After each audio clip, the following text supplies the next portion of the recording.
आम्ही ओबीसी सकल मोर्चातर्फे आणि विविध संघटनांचे सगळे प्रतिनिधी, त्यात काही एक संघटना म्हणू नको, तर ओबीसीचे सर्व समाज बांधव जे जे अग्रेसरली लढतात या विषया ओबीसीच्या प्रश्नाला घेऊन लढत आलेले आहेत. या जनगणनेच्या संदर्भात आणि UGCच्या जे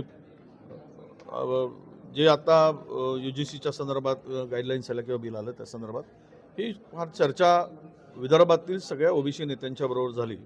हे दोनही गोष्टी फार अन्यायकारक आहेत आणि मला वाटतं की त्यामध्ये SC/ST बरोबर ओबीसी हा कलम का नाही.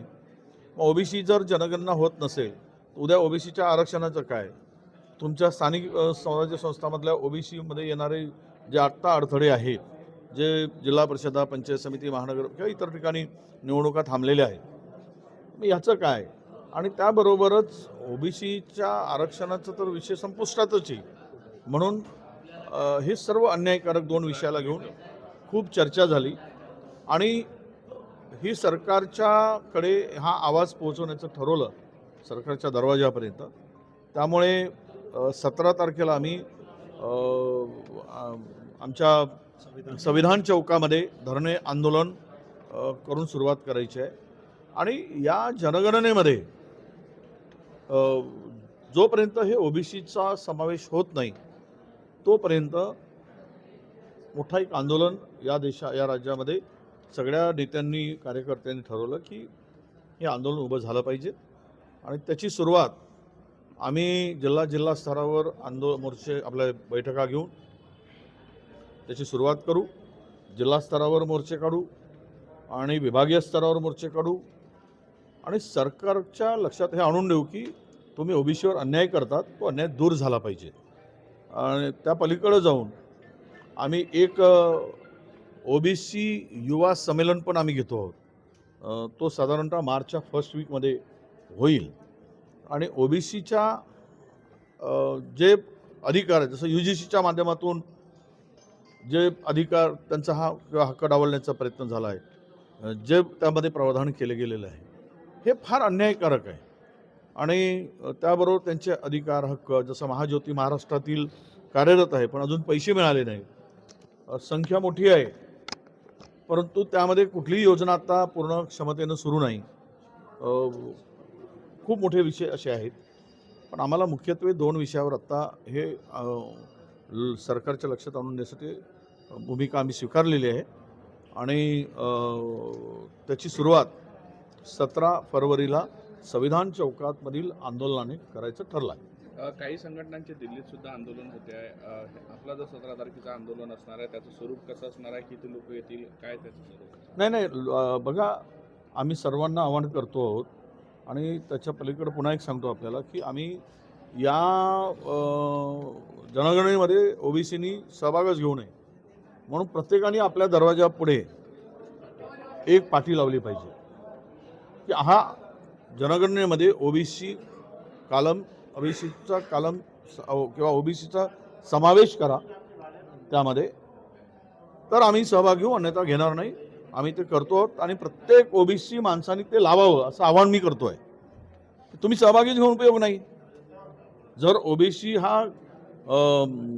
ही संपूर्ण कॅटेगरी संपुष्टातच आणायची असेल तर मग त्यांना जर तुम्ही हायर कॅटेगरीमध्ये टाकत असाल, कास्टमध्ये टाकत असाल, तर त्यामुळे तो एक सुद्धा विषय आहे. आणि राहिला 17 तारखेच्या आंदोलनामध्ये मोठ्या संख्येने लोक येतील, तिकडे बसतील. धरणे आंदोलन आहे, त्याची सुरुवात आहे. 17 पासून ती सुरुवात आहे. हे आंदोलन जोपर्यंत हा विषय संपुष्टात येत नाही तोपर्यंत सुरू आहे. संघटनांसोबत राजकीय पक्षांना सुद्धा संपर्क नाही, बघा, ज्यांना यायचं आहे हे राजकीय याला स्वरूप नाहीच मुळात. ज्याला आपल्या राजकीय जोडे चपला बाहेर काढायचे आहेत आणि ओबीसीच्या हक्कासाठी यायचं आहे ते सर्व त्या ठिकाणी सहभागी होऊ शकतात. त्याला कुणाचंही बंधन नाही. आणि हे काही कुणा राजकीय बॅनरच्या खाली आंदोलन आणि मागणी होते आहे असं समजायचं कारण नाही. बांगलादेशात 1.25 कोटी हिंदू आहेत आणि ते एकत्र आल्यास काही होऊ शकतो असं सरसंघचालक मोहन भागवत यांनी वक्तव्य केलं. नाही, त्यांचं ते मला त्यावर फार बोलायचं नाही. आणि संघचालक काय म्हणतात तो त्यांचा प्रश्न आहे. आम्ही आमच्या ओबीसीची लढाई महत्त्वाची वाटते आम्हाला. आणि ओबीसीच्या हक्काचं मिळालं तर त्यांचे जे आत्ताचे प्रश्न आहेत आरक्षणापासून तर नोकऱ्यापर्यंत ते सगळे प्रश्न दूर होतील. पहिले पोटाची व्यवस्था करा, पहिले पोठोबा, आम्ही नंतर विठोबा तो म्हणायला तयारच आहोत. सरसंघचालक कसंही म्हणाले 3 अपत्य असावे.